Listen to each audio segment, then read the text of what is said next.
సజీవుడైన దేవుని ప్రశస్త నామాన ఉదయకాలమందు మరలా ఒక్కసారి మీ అందరికీ నా హృదయపూర్వకమైన ధన్యవాదాలు చెల్లించుకుంటున్నాను. ఆదికాండం 9వ అధ్యాయం 18వ వచనము నుండి ఓడలో నుండి వచ్చిన నోవహు కుమారులు షేము, హాము, యాపేతు అనువారు. హాము కనానుకు తండ్రి. ఈ ముగ్గురు నోవహు కుమారులు. నీవు నీ సంతానము భూమి అందంతటా వ్యాపించెను. వారి సంతానము భూమి అందంతటా వ్యాపించెను. నోవహు వ్యవసాయము చేయనారంభించి ద్రాక్ష తోట వేసెను. పిమ్మట ద్రాక్షరసము త్రాగి మత్తుడై తన గుడారంలో వస్త్రహీనుడుగా ఉండెను. అప్పుడు కనానుకు తండ్రి అయిన హాము తన తండ్రి వస్త్రహీనుడై ఉండుట చూచి బయటనున్న తన ఇద్దరు సహోదరులకు ఆ సంగతి తెలిపాను. దైవచనాంగమా 18వ వచనము నుండి ఓడలో నుండి నోవహు కుమారులు బయటికి వచ్చారు. షేము, హాము, యాపేతు అనున్నటువంటి వారు. హాము కనానుకు తండ్రి. ఈ ముగ్గురు నోవహు కుమారులు. వీరి సంతానం భూమి అందంతటా వ్యాపించినని. నోవహుకు పుట్టిన కుమారులు ముగ్గురి సంతానం భూమి అంతా వ్యాపించాది.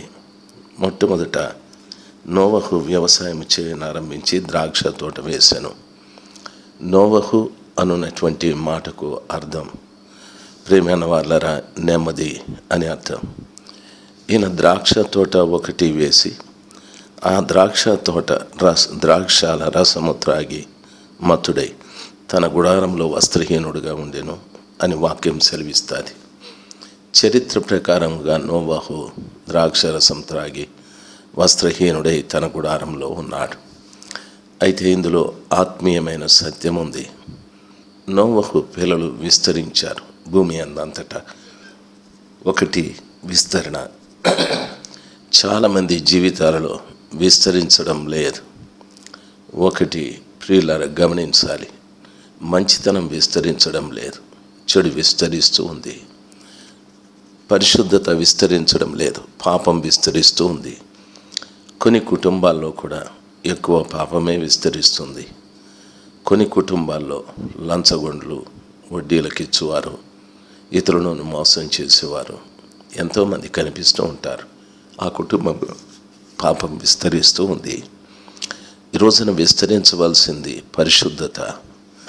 ఇన్ని రోజులు దేవుడు నోవహు కుమారులను ఓడలో భద్రపరిచి వారి భార్యలను భద్రపరిచి వారిని బయటికి తీసుకొచ్చిన తర్వాత వారిలో నుండి వారిని భద్రపరిచిన దేవుని వారు వ్యాపింపచేయాలి, విస్తరింపచేయాలి. వారు విస్తరిస్తూ ఉన్నారు. అయితే వారిలో ఉన్న పరిశుద్ధత విస్తరించడం లేదు. అందులో హాము అన్నటువంటి వాడు కనాను యొక్క తండ్రి. బైబిల్ ఈ రీతిగా సెలవిస్తుంది, నోవహు వ్యవసాయం చేయనారంభించాడని. మొట్టమొదట నోవహు వ్యవసాయం చేసి ఆయన ద్రాక్ష తోటను వేశాడని. ఆ ద్రాక్ష తోటలో వచ్చిన పండ్ల రసము చేత త్రాగి తన గుడారంలో వస్త్రహీనుడుగా ఉండెనని వాక్యం సెలవిస్తుంది. ఈ మాటలో ఉన్న ఆత్మీయమైన సత్యం మనం గమనించాలి. నోవహు అంటే నెమ్మదిపరుడు అని అర్థం.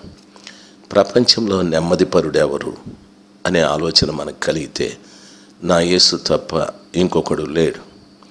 నా యేసయ్య పిలాతు న్యాయస్థానంలో అన్యాయపు తీర్పు తీరుస్తున్నటువంటి ప్రజల ఎదుట ఏమాత్రము కూడా వ్యతిరేకంగా మాట్లాడక వారితో నెమ్మదిగా ఉన్నాడు. తన కళ్ళకు గంతలు కట్టిన వారిని, పిడిగుద్దులు గుద్దిన వారిని, ఎవరు నా కళ్ళకు గంతలు కట్టారు, ఎవరు నాకు పిడిగుద్దులు గుద్దారని పల్లెత్తు మాట మాట్లాడలేదు. ఆయన ముఖం మీద ఉమ్మి వేశారు, గడ్డపు వెంట్రుకలు లాగేశారు. ఎందుకు ఉమ్మి వేస్తున్నారు, ఎందుకు గడ్డపు వెంట్రుకలు లాగి వేశారు అని కూడా మాట్లాడలేదు. ఆయన్ని కొరడా దెబ్బలు కొట్టారు, ఒకటి తక్కువ 40 కొరడా దెబ్బలు. ఎందుకు కొడుతున్నారు అని కూడా మాట్లాడలేదు. ఆ కృపగల దేవుడు తన్ను హింసించిన, అవమానించిన, నిందించిన, పరిహాసం చేసిన, భారభరితమైన సిలువ తన భుజం మీద పెట్టిన, మేకులతో బిగించిన, శిరస్సు మీద ముళ్ళ కిరీటం పెట్టిన, మౌని అయి ఏమియో మాట్లాడక ఉన్నాడు అని. వధ కొరకు తేబడిన గొర్రె పిల్లవలే మౌనంగా ఉన్నాడని వాక్యం సెలవిస్తుంది. ప్రియులారా, ఆయన ఆ రీతిగా ఉండుటకు గల కారణం బైబిల్ రీతిగా సెలవిస్తుంది. కీడుకు ప్రతి కీడైనను, దూషణకు ప్రతి దూషణైనను చేయకూడదని. కుడి చెంప మీద కొడితే ఎడమ చెంపను చూపెట్టమని. ఎంత సాత్వికుడు నా యేసయ్య! దైవజనాంగ, ప్రపంచంలో నెమ్మదిపరుడు నా యేసు ప్రభుల వారు ఒక్కరే. ఆ నెమ్మదిపరుడైన యేసు ప్రభుల వారికి 2 ద్రాక్ష తోటలు ఉన్నాయి. ఒకటి పాత నిబంధన కాలంలో ఇజ్రాయేలీయులు అయిన ద్రాక్ష తోట. ఆది యెషయా గ్రంథం 5వ అధ్యాయంలో చదువుకున్నట్లయితే ఇజ్రాయేలీయులు ఆయన ద్రాక్ష తోట. ప్రభు చెప్తున్నాడు, నేను ఆ ద్రాక్ష తోటను చేయటానికి దాన్ని బాగా మెత్తన చేశాను, దున్నాను. దానిలో ఉన్న పిచ్చి మొక్కలు రాళ్ళని తీసివేసి ద్రాక్ష తోటను నాటాను. దాని చుట్టూ కంచె వేశాను, మధ్యన బురుజు కట్టాను. ఈ రీతిగా ద్రాక్ష తోటను వేసి ఆ పంట కాలంలో చూస్తే దానిలో కారు ద్రాక్షలు కాశాయి. దాని కొరకు ఇంకా నేను చేయవలసిందేముంది? ఎరువు పెట్టాను, నీళ్లు పెట్టాను, కంచె వేశాను, బురుజు కట్టాను. దాని కొరకు నేను ఎంతో చేస్తే ఆ ద్రాక్షలు మాత్రం కారు ద్రాక్షలు కాశాయి. అందుకే దాని మీద నాకు కోపం వచ్చి కంచె తీసివేశాను. దానిలోనికి పశువులు అవి ఇవి వెళ్ళి దాన్ని త్రొక్కి నాశనం చేసేసాయి. ఇజ్రాయేలు ప్రజలను దేవుడు ఐగుప్తు నుండి తీసుకొచ్చి ఎంతో జాగ్రత్తగా వారిని నడిపించాడు. ఆయన వారిని నడిపించేటప్పుడు ఎర్ర సముద్రం దగ్గర నుండి అద్భుతాలు చేస్తూ వచ్చాడు. ఐగుప్తులో చేసిన అద్భుతముల కంటే ఎర్ర సముద్రం దగ్గర నుండి చేసిన అద్భుతాలు వేరు. ఎర్ర సముద్రంలో వారు సముద్రం మధ్య ఆకాశం క్రింద బయలుదేరి వెళ్ళారు. అంటే దాని అర్థం వారు బాప్తిసాన్ని తీసుకున్నారు. ఆ తర్వాత మన్నా భుజించారు, బండలోటి నీళ్లు త్రాగారు. పగల మేఘస్తంభంగా, రాత్రి అగ్నిస్తంభంగా ఉండి వారిని నడిపించాడు. ఎంత భద్రత! వారి దేవుడైన యెహోవా వారితో పాటే ఉన్నాడు. అయితే ఆ ప్రజలు తిరుగుబాటు చేశారు, సనిగారు, గొనిగారు, వ్యతిరేకించారు. ఆయనకు మనసాయాసం కలిగించారు. ఆయన చేసిన కార్యాలు ఏవి కూడా వాళ్ళ మనసు ఉంచుకొని కృతజ్ఞతలు చెల్లించకుండా కృతజ్ఞులుగా చేసిన మేలు మర్చిపోయిన వ్యక్తులుగా ప్రవర్తించిన కారణాన వారిని దేవుడు అరణ్యములో మొత్తుతూ వచ్చాడు. శత్రువుల్ని పంపి వారిని చంపుతూ వచ్చాడు. తెగుళ్ళు పంపి వారు చంపుతూ వచ్చారు. దేవుని మీద తిరుగుబాటు చేసి వ్యతిరేకంగా విగ్రహారాధన, వ్యభిచారం చేసిన కారణాన వారిని దేవుడు అరణ్యంలో ఆకురాలినట్టుగా రాలిపోయేటట్టు చేశాడు. నిజంగా అది హింసాత్మకమైనటువంటి జీవితమే. ఇజ్రాయేలుల చుట్టూ ఆయన వేసిన కంచె తీసివేయవలసి వచ్చేది. ఈరోజున గమనించాల్సింది, ఆ నెమ్మదిపరుడైన యేసు ప్రభుల వారు ఇంకొక ద్రాక్ష తోటను కూడా వేశాడు. ఆ ద్రాక్ష తోటను గురించి యోహాను సువార్త 15వ అధ్యాయంలో చెప్పాడు. ఆ కృపగల దేవుడు పరిశుద్ధ గ్రంథమైన బైబిల్లో చెప్పిన మాట, నేను ద్రాక్షవల్లిని, మీరు తీగలై ఉన్నారు, మీరు నాకు వేరే ఏమీయూ చేయలేరు అని చెప్పాడు. మనం ఫలించాలంటే ప్రభుతో పాటు మనం ఉండాలి. మనము ఆయనకు అంటుకట్టబడి ఉండాలి. అప్పుడే మనం ఫలిస్తాం. రెండవది, ఆయన పనికిరాని ప్రతి తీగను పెరికి పారవేయాలని చెప్పాడు. అప్పుడే మనం ఫలిస్తామని చెప్పాడు. ఆయన అంటాడు, ద్రాక్షవల్లి నేను, తీగలు మీరు. ఎవడు నా యందు నిలిచి ఉండునో, నేను ఎవని యందు నిలిచి ఉండునో వాడు బహుగా ఫలించును. నాకు వేరుగా ఉండి మీరేమీ చేయలేరని చెప్పాడు. ప్రభుల వారికి వేరే మనం చేయగలిగింది ఏమీ లేదు. డబ్బు సంపాదించవచ్చు, పేరు సంపాదించవచ్చు, కానీ మనం ప్రభులో ఫలించాలి. ఆత్మఫలాలు, వెలుగు ఫలాలు, నీతి ఫలములు ఇవన్నీ కూడా మనం ఫలించాలంటే మనం ఆయనలో ఉండాలి. ఆయన యందు మనం నిలిచి ఉండాలి. మన యందు ఆయన కూడా నిలిచి ఉండాలి. బైబిల్ ఆ రీతిగా సెలవిస్తాయి. బైబిల్లో చెప్పిన మాట, మీరు నా యందు బీరును, మీ యందు నా మాటలను నిలిచి ఉండేనాడేలా మీకేది ఇష్టమో అడగండి, అది మీకు అనుగ్రహించబడుతుంది. మీరు బహుగా ఫలించటం వలన మీరు నా శిష్యులగుదని కూడా చెప్పాడు. కాబట్టి ప్రభువులో మనం నిలిచి ఉండటానికి నేర్చుకోవాలి. ఎంతోమంది పాపంలో నిలిచి ఉన్నవారు, లోకంలో నిలిచి ఉన్నవారు పనికిరాని కార్యాలు నిలిచి ఉన్న వారు లెక్కలేనంతమంది.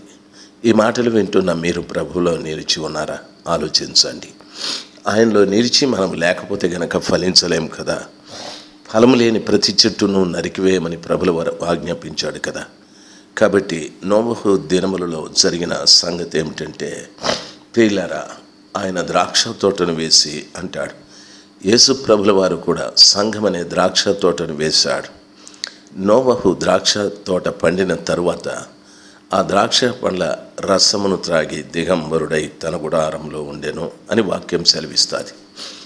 ప్రియులారా, గమనించాలి. అదేవిధంగా పరమ నోవహు అయిన యేసు ప్రభుల వారు కూడా ఈ ద్రాక్ష తోట రసమును అనగా దాని అర్థం, ప్రియులారా గమనించాలి, ఆయన ద్రాక్షల రసమును తీసుకొని అంటున్నాడు, ఇది నా రక్తం వలన క్రొత్త నిబంధన, దీనిని త్రాగునప్పుడేలా నన్ను జ్ఞాపకం చేసుకోండి అని ప్రభు సెలవిచ్చాడు. కాబట్టి యేసు ప్రభుల వారు రెండవ ద్రాక్ష తోటలో ఉన్న ద్రాక్ష రసమును త్రాగాడు. ఆయన గెత్సేమనేలోకి వెళ్ళి మోకాళ్ళ మీద నిలబడి కన్నీళ్లతో మొరపెడుతూ, తండ్రి నీ చిత్తమైతే ఈ గిన్నె నా వద్ద నుండి తొలగించమని ప్రలాపించాడు. అది పాపపు ద్రాక్షరసం, అనగా ప్రపంచంలో ఉన్న ప్రతివాని పాపం ఆ పాత్రలో ఉంది. ఆయన ద్రాక్ష తోట అని చెప్పబడినటువంటి సంఘంలో వ్యక్తుల యొక్క పాపాన్ని అంతటిని కూడా ఆ పాత్రలో తీసుకొని త్రాగాడు. ఆయన త్రాగి మత్తుడై తన గుడారములో దిగంబరిగా పడి ఉన్నాడు. త్రాగి మత్తుడై అంటే, ప్రియులరా గమనించవలసిన విషయం, గెత్సెమనిలో ఆ పాత్రలోనిది త్రాగి తన గుడారం, ప్రపంచంలో ప్రభుల వారికి ఆకాశ పక్షుల గూళ్ళున్నాయి, నక్కలకు బొరియలు ఉన్నాయి, మనిషి కుమారుడు నేను తలవాల్చుకోవటానికి స్థలం లేదన్నాడు. ఆయనకు చోటిచ్చిందంతా సిలువ ఒక్కటే. ఆ విధంగా సిలువ మీద ఉన్న యేసయ్య వస్త్రహీనుడుగా ఆయన చేశారు. ఆయన వస్త్రాలు లాగేసుకున్నారు. అదే ఆయన గుడారం, అదే ఆయనకు చోటిచ్చారు. నోవహు తన గుడారములో దిగంబరి, యేసు ప్రభుల వారు సిలువ మీద దిగంబరి. ప్రియులారా గమనించాలి. ఈ రోజున ఇక్కడికి ఆపుతున్నాను. ప్రభు కనికరిస్తే రేపు ఇంకొక కొన్ని విషయాలు మీతో మాట్లాడుటకు ప్రభు సాయం చేయని. దేవుడు మిమ్మల్ని దీవించుగాక. Amen, amen, amen.